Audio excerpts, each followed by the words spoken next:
Halo, nama aku Erinanda Dewi.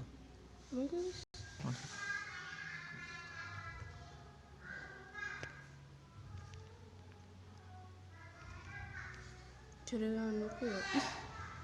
Pas ada adminnya ya, aku jadi Idin.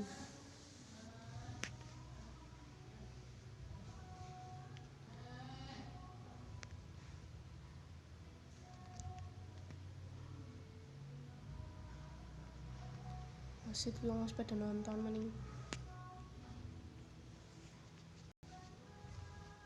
Ini itu ke TikTok nih. Pilih.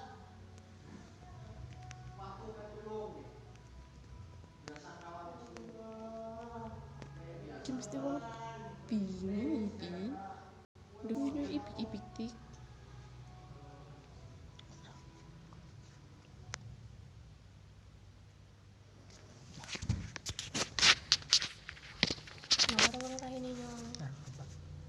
Halo, selamat sore Mbak Erin. Apa kabar? Selamat sore kembali buat admin ini Bumi Ayu dan teman-teman semua yang nonton live kali ini. Kabarku baik, alhamdulillah. Bagaimana kabar kalian semua para penonton live hari ini? Ya, hari ini kita ngobrol-ngobrol ya sekitar 10-15 menit ataupun lebih. Nanti kita ngebahas hari ini kita mau ngobrol tentang belajar dari rumah. Ini kan banyak yang belajar dari rumah, bekerja dari rumah sesuai dengan anjuran Pak Presiden Jokowi. Menurut kamu gimana? Kalau menurut aku pribadi, kebijakan ini bisa jadi 50% tepat, 50% tidak tepat. Ketepatan itu sendiri menurutku gitu ya, sebagai aku menguntungkan karena apalagi ini lagi musim ujian nih. Ujian di rumah enak banget tuh, ujian di rumah ya kan. Satunya pegang HP buat lihat soal, satunya lagi pegang buat cari jawaban soal. Untung banget kan, aku nggak membohongi diriku sendiri bahwa aku suka seperti itu. Nah, untuk tidak tepatnya itu sendiri, kembali lagi ke poin tadi, bagi anak-anak yang mungkin punya segudang fasilitas untuk mencari jawaban, terus kayak gitulah ya pokoknya ya, itu kan menguntungkan. Tapi buat mereka yang kekurangan fasilitas, contohnya HP aja minjem gitu, itu kan sangat memberatkan sekali. Kemudian selain itu, kerugiannya juga berdampak pada setiap individu yang berpikir kayak gitu. Mereka yang lain berpikir belajar dengan sungguh-sungguh buat mengejar nilai mereka, tapi dengan adanya ini siapapun kayaknya nggak perlu belajar ya mau ujian, soalnya kan udah ujiannya di rumah, dikerjain seenaknya sendiri. Yang penting pada hari itu juga selesai, seperti itu kan. Jadi menurutku sih ya ada enaknya ada enggaknya. Terus buat kalian anak-anak SMK yang tadi pagi pada ngerjain ujian sekolah, semangat ya buat kalian semua, semoga nilainya memuaskan. Dan untuk yang lain yang masih belajar di rumah, tetap semangat buat kalian semua ngadepin ini semua. Walaupun tugas-tugas banyak, tapi kita nggak bisa bertatap muka sama guru. Please lah kalian pahami sendiri, hayati sendiri. Semoga dari semua itu memberikan sesuatu yang baik buat kalian semua gitu. Ini ya kan di Indonesia itu tidak semuanya semua rata tentang internet ya. Nah, menurut Mbak Erin itu gimana Mbak? Berarti Ya oke lah, mungkin bagi orang yang ada di Bumi Ayu gitu ya, kan jangkauan internet pasti kencang nih, iya bener, ya nggak? cocok. Kalau misalkan di Baturusari, misalkan di Igir Kelanceng, misalkan Iya, atau betul, di cocok. Cilibur atau di mana gitu, tempat-tempat yang tidak ada internetnya, itu gimana? Itu sangat memberatkan sekali, terutama di rumahku sendiri. Aku tidak memungkiri itu semua karena di daerahku sendiri kayak akses internet itu terbatas. Contohnya mungkin Indosat enak nih, Telkomsel enak nih, tapi untuk kartu-kartu yang lain itu kayaknya kurang enak. Dan dari yang kurang enak itu rata-rata semuanya itu murah kayak gitu loh. Sedangkan Indosat kuota mahal. aku tidak membohongi diriku sendiri bahwa Indosat itu mahal, Telkomsel mahal. Jadi ya gimana ya, kayaknya dengan adanya program ini juga aku agak berat hati sih kayak gitu. Nah, tapi kalau untuk belajar di rumahnya sendiri nggak jadi masalah ya, kan belajar nggak harus pakai internet kan. Misalkan bener. harus belajar pakai buku, masih manual gitu.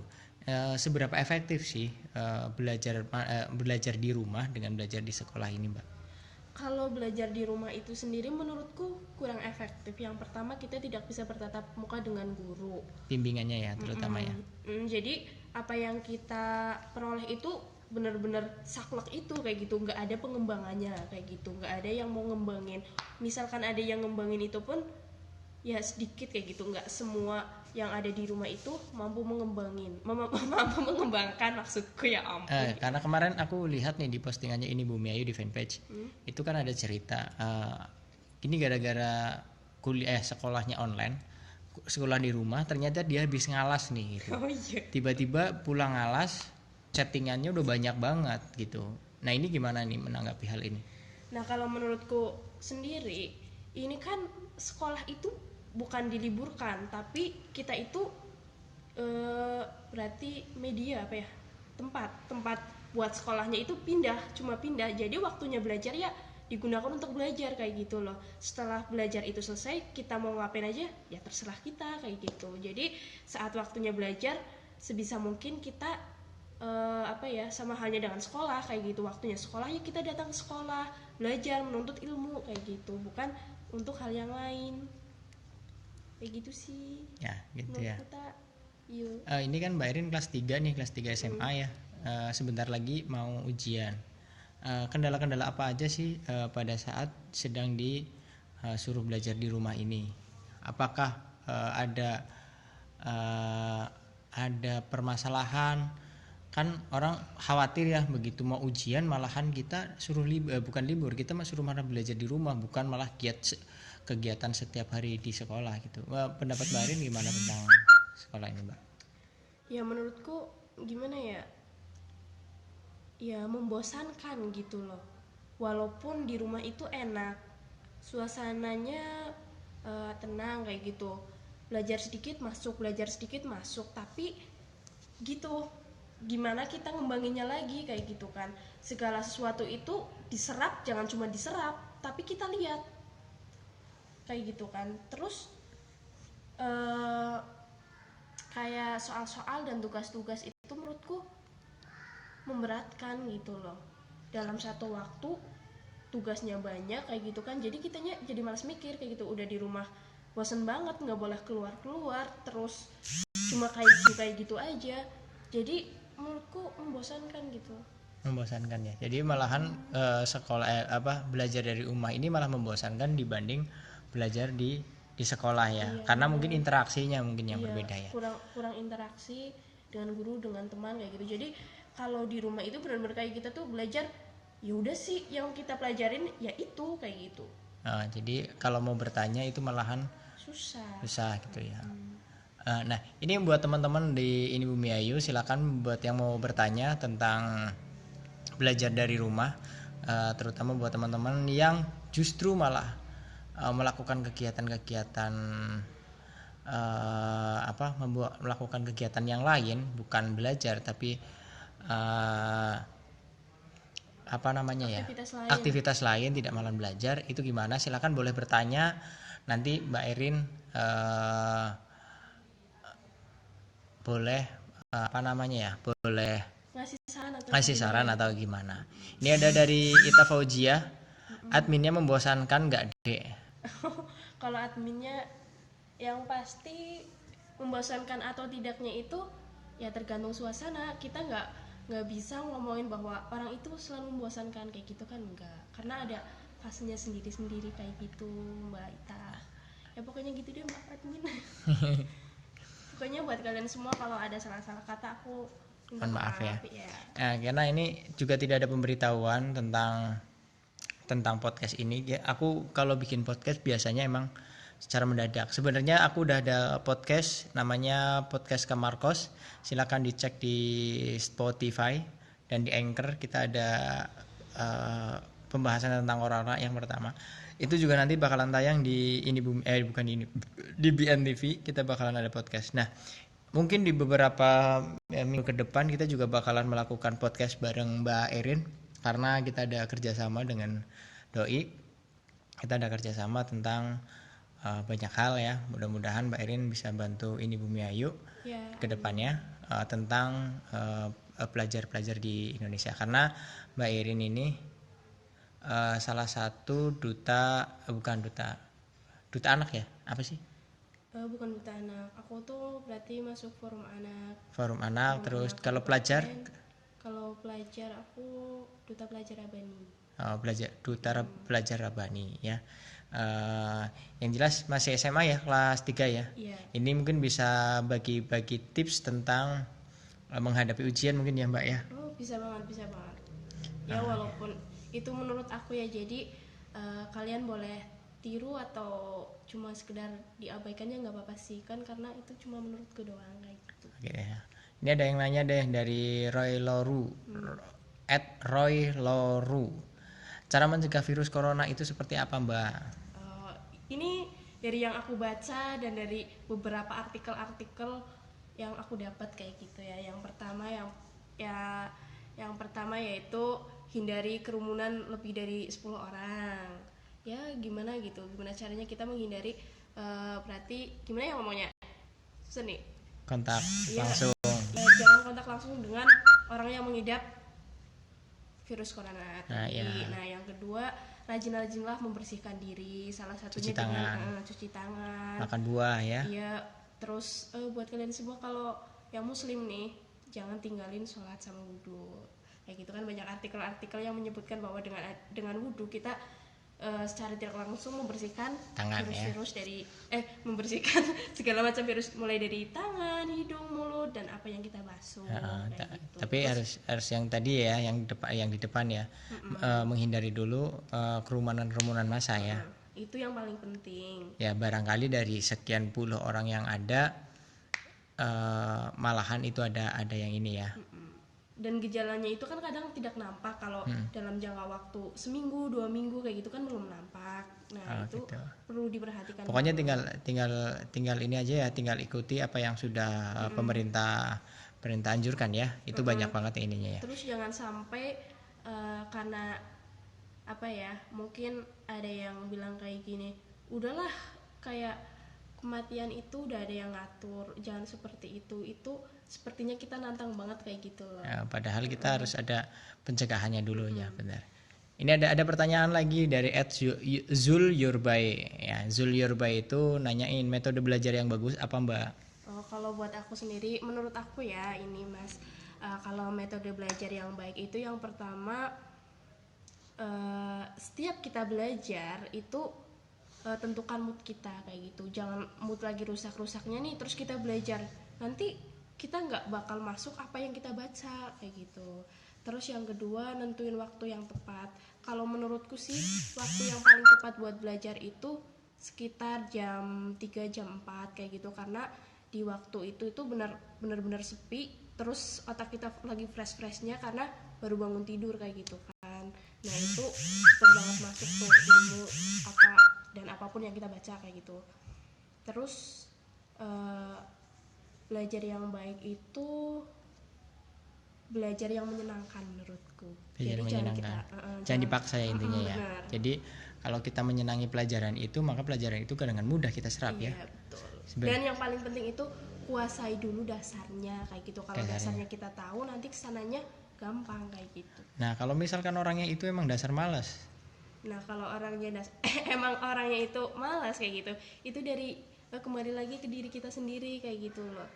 Nah menurutku sih kalau orang-orang malas itu perlu motivasi yang besar, terutama dari diri sendiri dan orang-orang di sekitarnya kayak gitu. Jadi buat teman-teman semua jangan lupa nih kita itu harus tahu prospek ke depan kita itu mau ngapain kayak gitu loh. Misalkan kita malas nih, kita harus ingat besok kita harus apa ya, ada hal apa ya yang kita pengen wujudin kayak gitu. Kita harus tahu itu, jadi nanti sedikit demi sedikit rasa malas itu akan hilang dengan sendirinya, karena kita memikirkan apa yang akan dilakukan ke depan, apa yang harus kita dapat kayak gitu. Ya, jadi saran buat teman-teman ya yang malas, kayak misalkan admin nih yang kerjaannya cuman ngepost doang kan malas banget nih ngapa-ngapain. Itu pasti kan anak-anak sekarang banyak banget yang kayak gitu ya. Harusnya mau ujian malah main game, harusnya ujian malah tidur-tiduran gitu macam. Karena menurut gua ujian itu cuman tolak ukur akhir saja gitu. Pembelajaran itu ya dari mulai kelas 1 sampai kelas 3, bukan pada saat ujian. Bener gak sih Mbak? Iya sih bener, emang bener. Tapi menurutku kayak gini, kalian belajar 3 tahun ditentukan dengan waktu 4 hari. Enggak banget Mbok, ya kan? Nah karena itu menurutku belajar itu sangat penting di kala-kala itu. Apalagi walaupun nilai ujian itu tidak sepenuhnya menentukan orang itu sukses, tapi nilai ujian itu jalan menuju kita sukses kayak gitu. Menurut aku nih teman-teman. Jadi kalau ada yang salah ya maaf ya. Oke, itu kata Ed Zulbay dan Roy Loru, katanya terima kasih. Oke, terima kasih. Gitu. Sama-sama. Ada yang nanya juga nih, Mbak Erin sekolah di mana? Aku sekolah di SMA Negeri 1 Sirampok. Semansi ya? Iya, Semansi. SMA Negeri 1 Sirampok.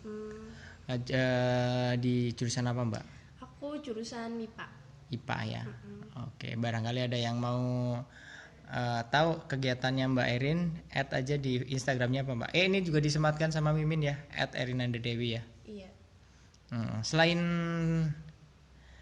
Selain sekolah Mbak, kegiatannya apa aja Mbak? Kegiatanku di luar sekolah, aku lebih cenderung ke olahraga sama seni. Jadi aku kadang-kadang tuh condong ke seni, tapi lebih condong ke seni. Seninya apa nih Mbak?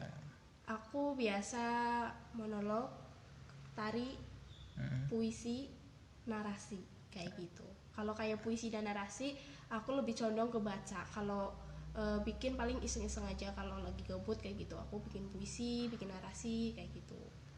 Nah kalau di olahraganya apa Mbak? Kalau di olahraga aku sepak takraw, volley, terus yang lain-lain mah kayak ya hal-hal kecil kayak senam, lari kayak gitu.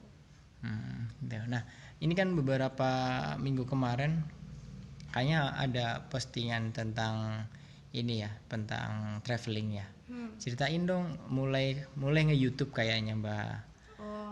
Aku itu berawal dari iseng-iseng aja sih. Awalnya aku tuh gabut banget, terus aku mikir masa ya sih aku hidup mau kayak gini aja kayak gitu. Nah aku gimana ya, banyak orang yang tahu aku itu suka di dunia seni, tapi kalau aku cuma kayak sekedar tampil di panggung ditonton banyak orang udah gitu aja, nggak ada yang membekas gitu, kayaknya nggak banget. Terus aku mikir aku ini harus berkarya gitu, buat teman-teman semua juga harus kayak gitu, harus ada karya yang kalian buat kayak gitu. Terus aku kenal nih sama seseorang gitu, dia ngomong ini bla bla bla, terus akhirnya dia yuk buat channel YouTube yuk. Nah aku sih orangnya kan oke aja kayak gitu, akhirnya aku ya udah ayo kita YouTube gitu. Terus berjalannya waktu kita nggak mikir konsepnya kayak gini nih, misalkan kita mau YouTube ini nih kayak gitu, enggak, tapi kita langsung aja nih, misalkan lagi duduk nih, kita bikin video yuk sini yuk kayak gitu. Akhirnya kita caw ke situ kayak gitu. Segala materi pun ya gitu seadanya gitu. Seadanya ya. Ya, channel YouTube-nya apa sih Mbak? Channel YouTubeku Erinanda Dewi. Erinanda Dewi. Buat kalian semua jangan lupa subscribe ya. Kegiatannya komen ya teman-teman. Numpang promo teman-teman. Ini ada pertanyaan dari Senja Kopi, @senjakopi, I-nya ada 4. Traveling Gunung Slamet Mbak Gas. Pernah ke sana nggak Mbak? Ke Gunung Slamet? Ke Gunung Slamet udah 3 kali, cuma nggak pernah tuh dibikin video atau apa kayak gitu. Sampai ke ininya Mbak, ke puncaknya? Iya, sampai ke puncaknya. Sudah 3 kali? Sudah 3 kali, tapi dengan jalur yang sama, jalur Kaliwadas yang pertama. Jalur Kaliwadas yang pertama. Yang kedua aku belum pernah cobain, soalnya kata orang-orang tuh nanjau banget kayak gitu. Udah sering ini ya. Kalau misalkan ada teman-teman yang mau ngajak naik gunung lagi, mau nggak Mbak? Aku mau banget, aku suka banget kayak yang di alam-alam kayak gitu, aku suka banget ke hutan-hutan. Gunung mana yang kira-kira ada di ada di pikiran Mbak Erin untuk ditaklukkan? Bukan ditaklukkan ya, tapi pengen mencoba ke sana. Aku tuh pengen ke Raung. Hal yang membuat aku pengen ke Raung itu karena aku suka adrenalin temen-temen kayak gitu kan. Kayak Gunung Raung itu terkenal banget tuh kayak jembatan Shiratal Mustaqim kayak gitu kan. Itu kayaknya gimana banget, pokoknya segala sesuatu yang menantang diriku aku suka kayak gitu. Selain Gunung Raung apalagi Kak? Selain Gunung Raung, aku pengen ke Gunung Salak. Gunung Salak itu di Sukabumi ya, Bogor, Sukabumi. Ya, alasannya apa ini, alasan yang kuat banget kenapa pengen ke Gunung Salak? Kayak gini, aku suka sama Mama Firsa Besari. Oh, ini harusnya di tag nih sama Firsa Besari ya. Iya. @Firsa Besari. Oh. Firsa Besari. Pakainya apa ya? Langsungan apa enggak sih ya? Nggak tahu. Firsa Besari, kayak kalau salah itulah. _ Besari. Ya, lanjut. Nah, berawal dari kayak postingan itu tadi Kak Firsa Besari, kemudian pegiat-pegiat gunung yang lain kayak gitu, pegiat alam kayak gitu.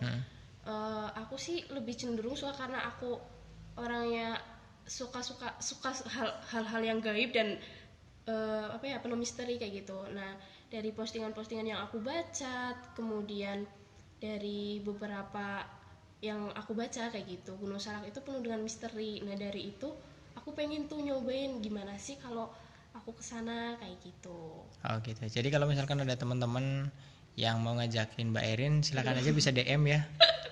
DM atau di komen di Instagramnya ya.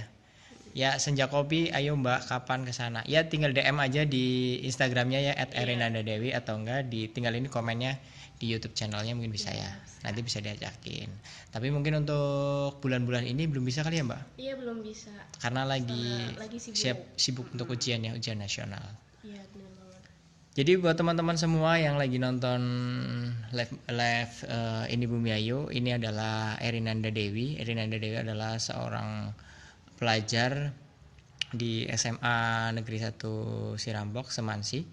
Doi lagi senang banget nih jalan-jalan untuk mengeksplor Brebes, makanya kita ajak bareng nongkrong di salah satu tempat, kita janjian, kita ngobrol-ngobrol bareng, kita mau siapa tahu kita bakalan melakukan sebuah project untuk kedepannya ya, karena sama juga dengan motonya ini Bumi Ayu, all about Brebes Selatan. Kita mau mengeksplor banyak tentang Brebes Selatan. Barangkali dengan adanya Mbak Erin ini kita bisa bekerja sama pada saat nanti kita pembuatan video, kita pembuatan foto atau hal-hal yang lain untuk membuat sebuah karya ya Mbak ya, bareng-bareng ya Mbak ya. Intinya sih bisa berguna buat orang-orang yang ada di sekitar Bumi Ayu, terutama Brebes Selatan itu sendiri dan ya, Sirambok ya terutama ya, karena aku dari Sirambok. Erin ini dari Sirambok. Kan aku tuh kayak gini, pernah berpikir kayak gini, sebelum aku memajukan daerah, aku harus bisa memajukan daerahku sendiri seperti itu. Oh ya, betul sekali. Ya, jadi teman-teman kayak gitu ya. Jadi buat teman-teman semua yang suka, yang hobi traveling, yang hobi makan atau hobi-hobi yang lain, barangkali ada yang berminat untuk kita obrol-obrol bareng nih di podcast ini, di podcastnya Bumi Ayu, ini Bumi Ayu. Silakan bisa chat di ini Bumi Ayu. Nanti kita share bareng, kita ngobrol bareng. Ini membahas tentang belajar dari rumah ya, karena lagi ada social distancing ya. Betul. Kita suruh belajar dari rumah, kerja dari rumah, dan berkegiatan banyak lebih di rumah ya. Makanya kita ngobrol-ngobrol ini. Nah, ini kenapa kita ketemu ya, karena ini enggak ada sesuatu yang perlu diobrolin. Ini juga kita duduknya enggak deketan, kita jauh-jauhan. Kita juga tadi salaman ya Mbak. Iya. Karena kita udah dicuci tangan belum Mbak tadi Mbak? Pakai hand sanitizer. Alhamdulillah aku udah dong. Udah. Aku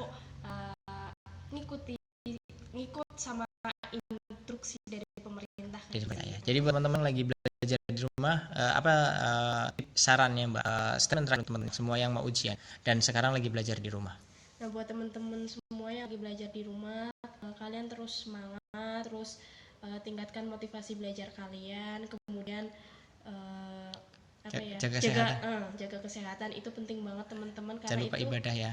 Mempengaruhi konsentrasi dan cara belajar kalian kayak gitu. Terus yang paling penting itu minta sama Tuhan, karena kita adalah makhluk yang berketuhanan kayak gitu. Ya, oke. Terima kasih Mbak Irin ya. Sampai ketemu lagi.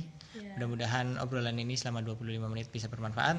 Amin. Dan teman-teman semua yang ada di Ini Bumi Ayu bisa mendapatkan value atau point of view dari apa yang kita obrolin hari ini. Intinya sih gini, segala sesuatu yang aku ucapin menurut kalian buruk, ya udah jangan kalian lakuin. Dan bukan buruk ya, tapi salah gitu. Yang salah kayak gitu. Misalkan benar ya boleh kalian coba, boleh kalian resapi, boleh kalian lakuin kayak gitu. Ya. Oke, terima kasih Mbak ya.